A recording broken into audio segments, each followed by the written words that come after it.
Stakeholders Consultative Forum on Mining opens in Jos with focus on revenue generation. Federal Ministry of Transportation engages critical players in Jos ahead of rehabilitation of the existing Port Harcourt to Maiduguri narrow gauge railway.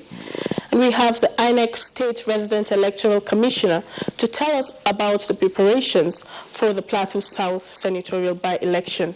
It's good to have you join us on News Panorama from Network Center Jos. I am Zenret Dingmon.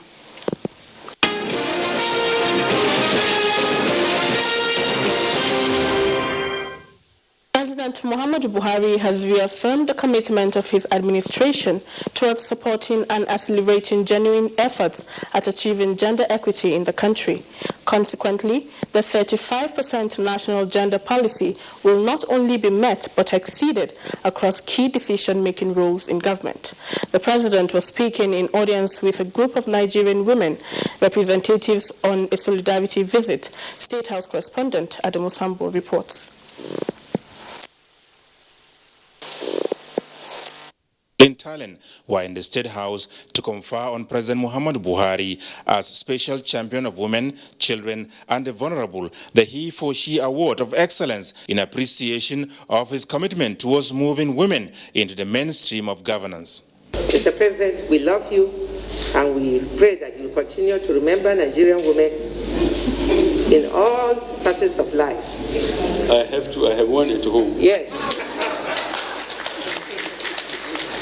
The women used the opportunity to also appreciate the president for promptly responding to the spike in gender-based violence in the wake of the coronavirus lockdown, as well as approving 45% of the SMSE funds exclusively for women and 5% for other vulnerable groups. They, however, made a case for certain considerations by government in recognition of the positive role women played and continue to play in the sustenance of the next level agenda.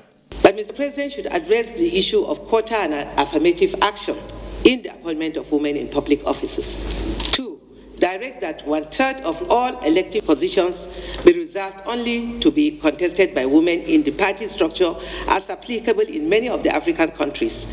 And I say thank you, sir, for all you have done for us women.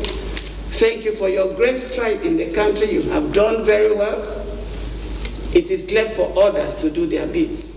President Muhammadu Buhari said his administration is not unmindful of the value Nigerian women bring to the society, especially when supported and given a voice, as displayed in 2015 when they took a bold and decisive step that resulted in the polls speaking in favor of the change agenda.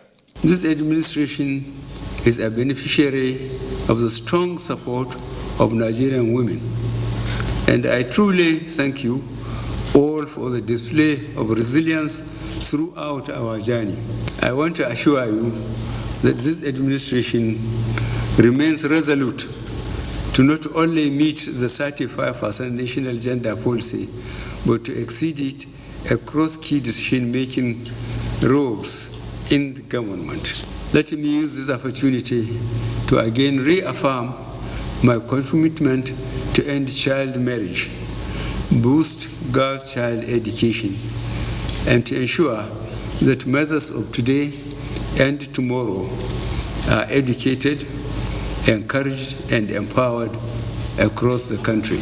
The president also promised to show his administration's commitment at the global level towards bringing an end to the exponential rise in violence against women and girls by supporting African Union Chairman's call for relevant treaty to be decided at the forthcoming AU summit in February next year. Your visit here comes in the wake of growing youth restiveness, which engulfed parts of the country in the last few weeks. As mothers of Nigeria, you play a critical role in bringing about lasting peace. I urge you to engage with our children and youth on the need for dialogue that will yield better understanding going forward. Our youth remain our most treasured asset, and it is our collective responsibility to present to them a pathway to realizing their huge potential. President Buhari described as delightful that his administration's zero tolerance for gender-based violence, as well as declaring a state of emergency on that, has placed Nigeria ahead in providing support for survivors and bringing perpetrators to book. From the State House, Adamu Sambo, NTA News. Adamu Sambo, NTA News. Adamu Sambo. Nigeria will encourage and support the move that will enhance economic cooperation with the Republic of Algeria. President Muhammadu Buhari gave the assurance while receiving a special envoy of the Algerian president. State House correspondent reports that the president also granted audience to the Secretary General of the African Petroleum Producers Organization. The Algerian envoy, who is the North African country's foreign minister, Sabri Boukadoum, who brought a special message from his president, described Nigeria as the pillar of Africa. The message, he said, is geared towards enhancing consultations on what can be done together between Nigeria and Algeria. For President Muhammadu Buhari, projects like the Trans-Saharan Road, international gas pipeline, and other areas of economic cooperation would be given adequate attention for the good of the two countries and their peoples. The president stressed the need for peace, tranquility, and security in African countries, saying unless the environment is secured, it can't be managed effectively. In a similar development, President Buhari welcomed the decision of the African Petroleum Producers Organization to site the headquarters of the African Energy Investment Corporation in Abuja. Exchanging views with the Secretary General of the organization, Nigeria's Dr. Umar Farouk, the president pledged full support of the country in ensuring the successful takeoff of the project. He said the peculiarities of the challenges facing African oil producers require them to come together under the association to share experiences and solve their problems collectively. The president said the growing clamor for a reduction in the use of fossil fuels notwithstanding, countries like Nigeria needs to produce more oil to feed the petrochemical industry and create jobs. President Buhari used the opportunity to urge the Organization of Petroleum Exporting Countries, OPEC, to consider the weight of the responsibility of Nigeria with 200 million people and severe deficit in infrastructure when sharing oil production cut. The Minister of State for Petroleum Resources, Timothy Silva, informed the President that a proposed energy investment cooperation to be started in Abuja will start with $1 billion from the Afro-Exim Bank and is expected to bring employment and other benefits to Nigeria.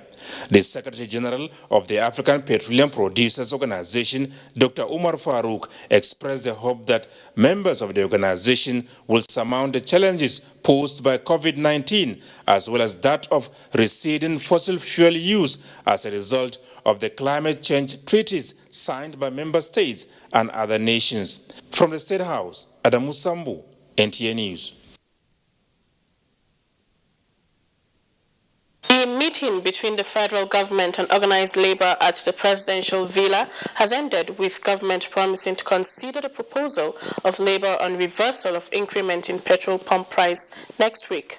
Austin Anyebe reports that the organized labor stand is for the government to reverse the latest increment in the pump price of petrol, which government, after deliberation with labor leaders, promised to consult with other relevant stakeholders in the petroleum industry. Message from the organized labor is clear, and they want a reversal of the pump price to what it was, so the government side will take it back. Even though we know government is not fixing prices of PMS anymore because it's deregulated, but it's part of the economy, so for now, yes, everybody is happy with the situation in the electricity industry, but there's a committee that is working, headed by the Minister of State, Labor and Employment. In fact, next week they will now use the opportunity and take field visits to the different discos in Nigeria, and then come back with a more comprehensive report. Till the next 1 week for NNPC and the Minister of Petroleum to do proper consultation on the reversal of the fuel price back to what it was before.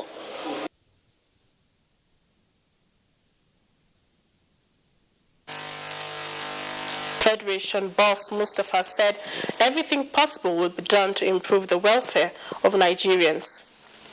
Assure the organized labor of the preparedness of government to work hand in hand with you to ensure that resolutions are reached.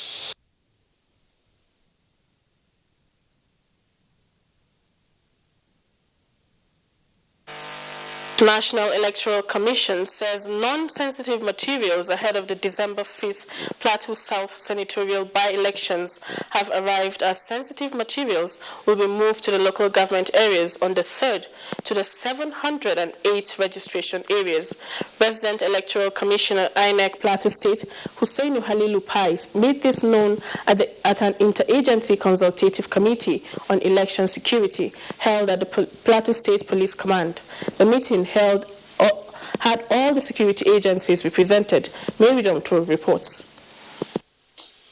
The resident electoral commissioner said INEC in Plateau State has since resumed preparations for the rescheduled elections and has mapped out schedules of activities. He stated that the role of ISIS is securing the electoral process by ensuring the safety and security of all persons and properties during the exercise without bias. He further reiterated that the election will be conducted in strict observance of COVID-19 protocol, noting that branding of face masks by political parties is not allowed, as a two-tier queuing system will be observed at each polling unit, and any voter showing symptoms of COVID-19 will be requested to leave the queue. Also stated that the use of phones will not be allowed. It is not only INEC and ICES. We have political parties. We have other stakeholders like the civil society, people living with disability, women, traditional rulers, religious leaders. So we held this meeting on Friday, and I'm happy that a lot of people here in this meeting also either participated. Commissioner of Police Plateau State Edward Ebuka said election is a critical national assignment, hence the security agencies are leaving no stone unturned to ensure safety of voters and INEC officials. Taxes, quite simple in explaining, but they may not be so simple in tackling. But thank God for the various experiences that we're going to bring together. Our task is to contain the forces that will try to disrupt the smooth running of the elections that will be held in December 5th. He said they will protect the electoral process from any force that will want to disrupt the peaceful process. Contributing, some members of the consultative committee said they are monitoring the flashpoint areas to curtail any security threat before, during, and after the election. We're also quick to warn political parties to caution their supporters on the need to remain peaceful during and after the exercise. In Jos, Mary Domtour, NTA News. Still on the preparations for the December 5th by-election for the Plateau South Zone, the resident electoral commissioner, Plateau State, whom you just watched in that report, is here in the studio to throw more light on the level of preparedness. You're welcome to the studio, sir. Thank you very much. Okay. Let's start by knowing the level of preparations INEC is at now. Okay, thank you very much. I think, as you have seen on the report, the arrangements or the preparations have gone really very far. There are a series of activities which have been outlined which will lead to the successful and peaceful delivery and conduct of the election come Saturday 5th by the special grace of God. First, we have held series of meetings, as you have seen, with the ICES. We have earlier met with the general stakeholders of the political parties, the civil society organization, the women society, youth, NGOs, people living with disability, and the security agencies and the media, where we have briefed the stakeholders on the procedure of the election, the passion with which this election will come. Fortunately, in the report you have heard that we are going to conduct this election in the context of the COVID-19 protocols. Okay.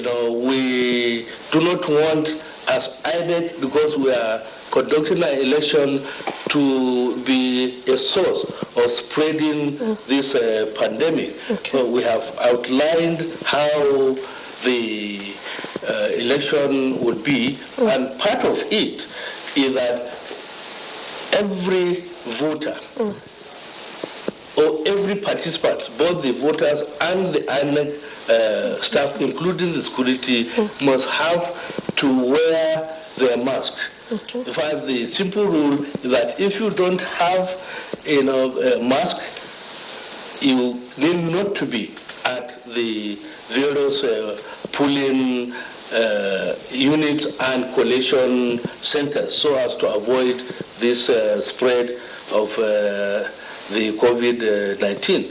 Okay. Also, we have explained on how far we have gone in sourcing the materials. As far as the non-sensitive materials, we have all got them ready, and we have sent them to the 6 local government areas, including the COVID-19 materials that will be used by our ad hoc staff, and all those that INEC is going to engage in participating in the election. Okay, also, sorry, let's just get briefly, what are the things, if there are, that INEC intends to do differently to improve on previous exercises? Yes, thank you very much. In fact, it's part of the briefing which we have given to our stakeholders, and it is already known because it has started, and that is the INEC result viewing portal. Okay. During the election, after the polling unit, conduct, the Z-pad or some devices, have been supplied to us so that the public can watch as the elections are going on, while the process going on. And that is one thing that is also different, in addition to wearing the mask and then following the COVID-19 protocols. Okay, so you must have felt the mood of the people towards this coming election. Yes. What have you noted, and what would be your advice? Well, first of all, from even the attendance, of the stakeholders, it seems people are already ready and even, let me say, eager, for the election to come. Because from the attendance and participation, of the members of the stakeholders, it seems we are all ready. And more so, our discussion with the security agencies, as you have heard, the Commissioner of Police gave the assurance that, first of all, the Plateau South area, is peaceful, and they have been going around, to ensure that people conduct themselves in a peaceful manner. And by Monday, 30th, when we meet, in the constituency, that is in Shadam, emphasis will be laid again for people to conduct themselves peacefully. Already the area is very peaceful, and we are not really anticipating or even thinking of any problem like violence or any violation of the electoral rules. Okay, so thank you so much for coming on Panorama today. Okay, thank you very much. All right. I've been speaking with the state INEC Resident Electoral Commissioner, Hussaini Halilupai, on what to expect from the December 5th by-election. Thank you for coming again. Oh, thank you very much. Now, Panorama continues after this break. The Council of Our Fathers I will urge and advise our younger generation to use talent and brain to sort out problems, not arms. Nigerian youths, let's build our nation. My advice to these young people is please do not take us back to those harrowing days. You probably do not know what it is. I believe we have fought one civil war too many in this country. So those who experience it will run away from it. Nigerian youths, let's build our nation together.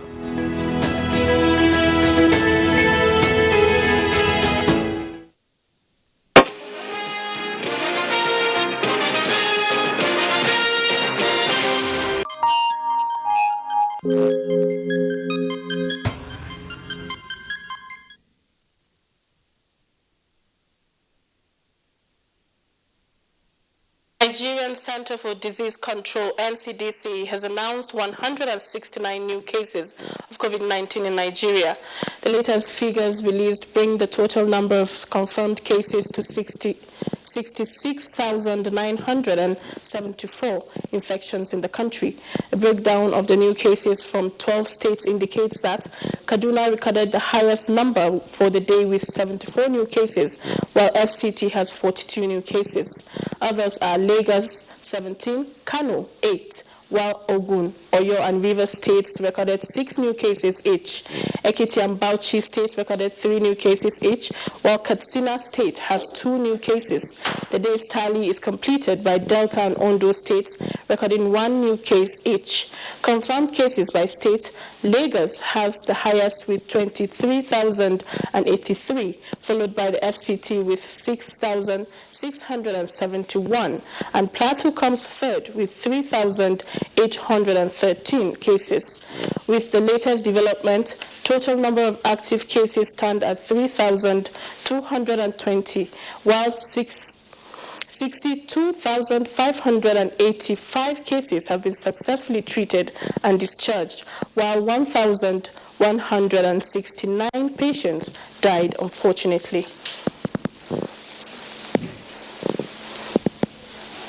Stakeholders in the mining sector are in Jos to brainstorm and chart strategies for optimum revenue generation in Plateau State mining sector. The consultative forum was organized by the Ministry of Mineral Development in conjunction with the Presidency Revenue Mobilization and Fiscal Commission. Ashish Gopep reports.